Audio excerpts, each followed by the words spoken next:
When installing TechStyle ceilings, your suspension system should be perfectly square. To do so, simply measure the diagonal length from both opposing corners. If the measurement is equal, then your grid is square. TechStyle ceiling panels install easily into 15/16 grid systems, thanks to the simple-to-use panel clips and fabric-wrapped edges. Begin by attaching the first clip to the grid structure. You'll know that the clip is locked in when you feel it engage with the grid. Carefully swing the lower end of the panel up and into the ceiling grid.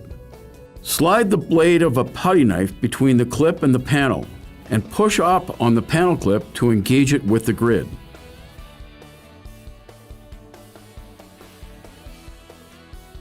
When the perimeter panel requires cutting, insert a foam spacer into the trim to maintain a consistent reveal between panels. If needed, CertainTeed offers grid system hardware for perimeter panels to keep the reveals consistent.